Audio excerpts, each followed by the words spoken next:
Halo semuanya, balik lagi di channel Master Camcat.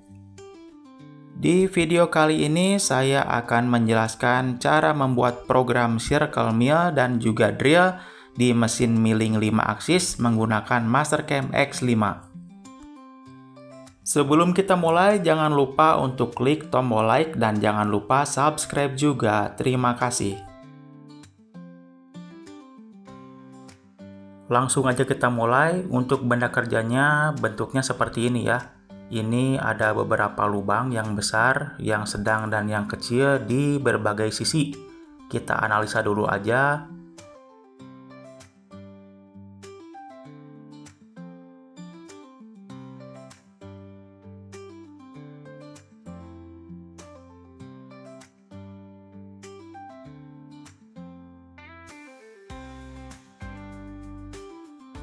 Untuk diameter terbesarnya ini adalah 35. Kemudian untuk diameter yang tengah atau yang sedang ini diameter 20 dan yang terkecil adalah diameter 10. Dan benda kerja ini akan kita kerjakan di mesin milling 5 aksis. Nah, untuk pekerjaan lubang di mesin multi aksis ya, terutama 5 aksis, selain butuh 3D modelnya, kita juga butuh yang namanya hole axis atau sumbu lubang. Di mana sumbu lubang itu akan berguna sebagai pergerakan atau arah pergerakan tool terhadap benda kerja. Berhubung di Mastercam X5 nggak ada fitur untuk buat hole axis secara otomatis, jadi akan saya buat secara manual aja. Untuk cara buatnya akan saya tarik garis aja dari titik pusat lingkaran terkecil atau yang di dalam ini ke arah titik pusat lingkaran yang terbesar. Contohnya seperti ini ya, akan saya tempatkan dulu. Awalnya ini agak susah. Nah, awalnya dari tengah ini ke titik pusat lingkaran yang terluar. Jadinya seperti itu ya. Ini akan saya gunakan sebagai hole axis-nya. Untuk sisi yang lainnya pun sama ya, dibuat seperti itu. Untuk sisi kanan, depan, belakang, dan atas.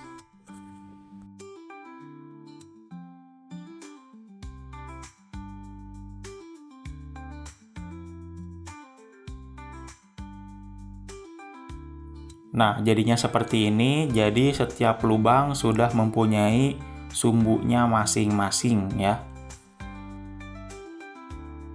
Nah, karena garis sumbunya udah ada, kita bisa lanjut ke pembuatan toolpath yang pertama. Kita pilih multi aksis, lalu kasih nama, dan kita pilih yang circle mill ini.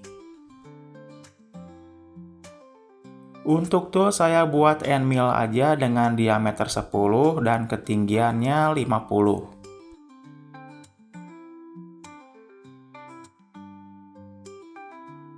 Untuk holdernya bebas aja, ambil contoh yang mana aja boleh.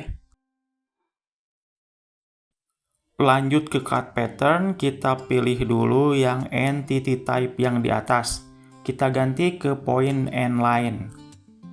Kemudian kita pilih garis sumbu yang tadi ya. Nah, cara memilihnya itu adalah kita ambil ujung garis yang paling dalam ya. Ujung garis yang di dalam, bukan yang di luar.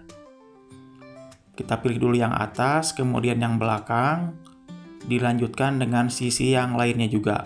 Jangan lupa ujung yang paling dalam.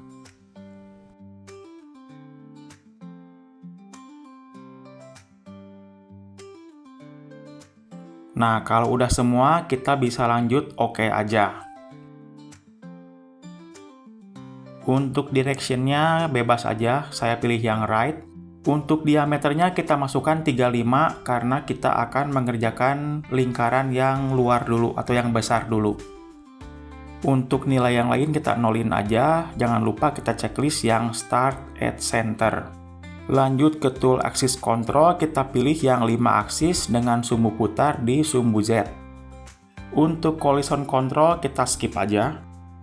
Lanjut ke linking parameter, kita akan tentukan kedalamannya dulu. Kedalamannya kita klik aja di bagian bawah ini. Kemudian untuk top of stock, bagian atas benda kerja ya. Kemudian untuk feed plan, kita akan tambahkan top of stock dengan 2 mili. Jadi 16 tambah 2.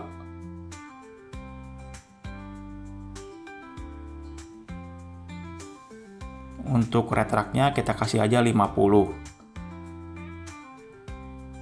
Untuk roughing kita nyalakan yang roughing ini. Untuk step overnya kita kasih aja 50%. Untuk minimumnya 10 dan maksimumnya 20. Toleransi 0,05 aja. Lalu oke. Nah, toolpath pertama udah selesai, kita akan coba di simulasiin aja kali ya. Kita simulasikan terlebih dahulu.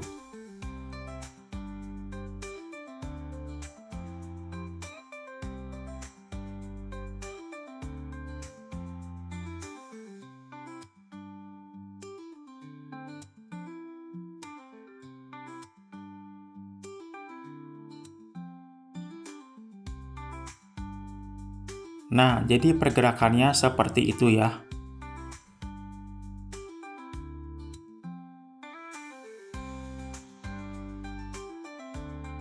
Kita lanjutkan untuk toolpath yang kedua, yaitu untuk lingkaran yang di tengah ini, atau yang diameter 20. Sama seperti tadi, multi-axis dan circle mill.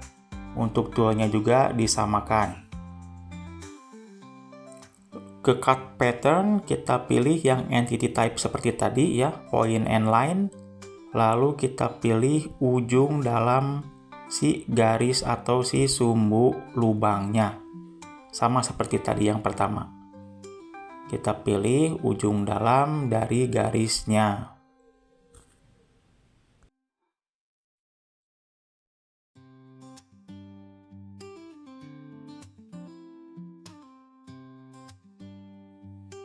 Oke, lanjut ke diameter, kita masukkan diameter 20 atau yang tengah ini ya.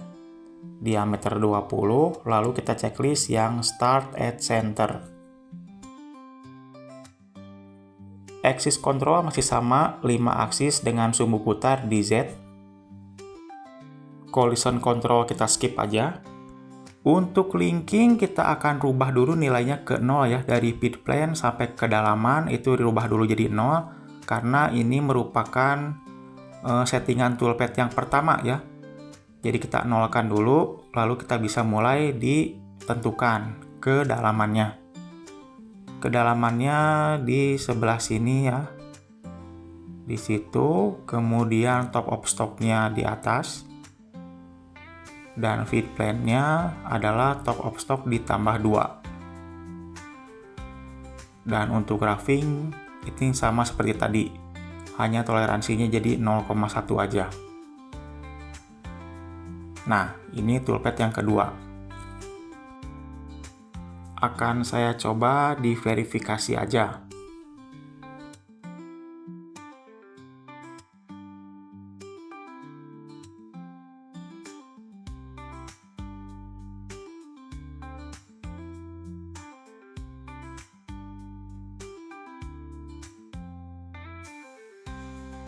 Nah, jadinya seperti ini ya. Ini untuk toolpath yang kedua.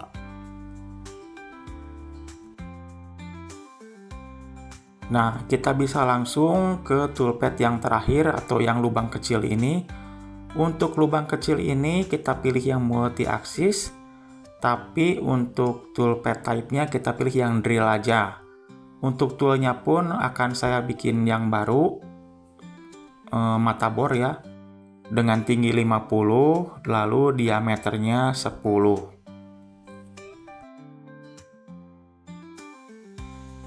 Untuk holdernya bebas saja. Lanjut ke cut pattern, untuk entity type-nya sama ya, point and line. Lalu kita pilih seperti tadi, ujung dalam dari garisnya ya.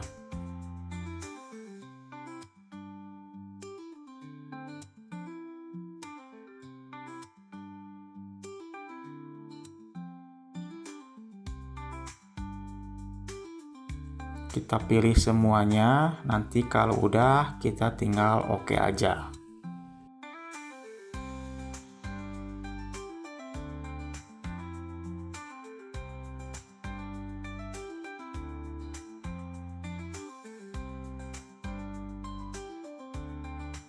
Tool Axis Control kita pilih 5 aksis dengan sumbu putar Z, sama ya seperti yang tadi.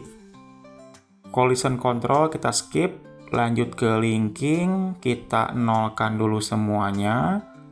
Nah, untuk kedalaman, ini kedalamannya berapa ya? Emang agak susah ini nyarinya. Kita ambil dulu aja di sana deh. Di kedalaman 0, lalu kita kurangi aja 15 mungkin ya, jadi min 15. Untuk top of stocknya kita pilih yang kedua aja. Lalu untuk retract kita ambil yang paling atas. Atau kita isikan 15 aja. Udah paling gitu aja untuk yang drill. Jadi seperti ini nih. Ini retractnya terlalu tinggi tapi nggak apa-apa supaya aman. Lanjut kita disimulasikan aja semuanya.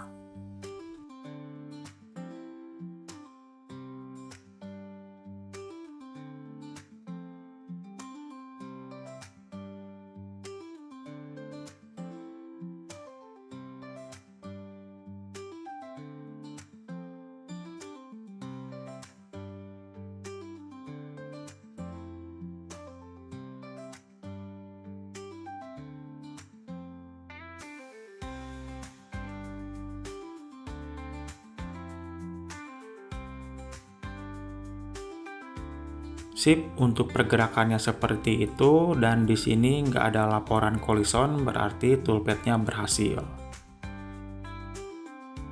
Akan saya verifikasi ya, untuk melihat hasil jadinya seperti apa.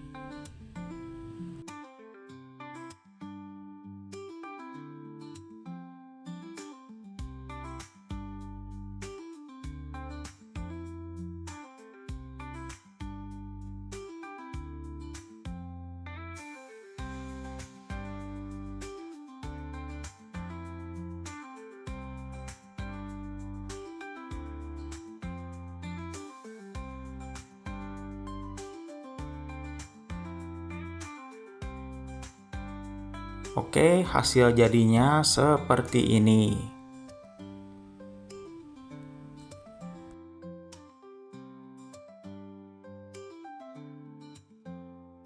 Sip, mungkin itu aja untuk video kali ini. Semoga bermanfaat. Jangan lupa like, dan yang belum subscribe, jangan lupa subscribe. Sampai jumpa lagi di video saya selanjutnya. Bye-bye.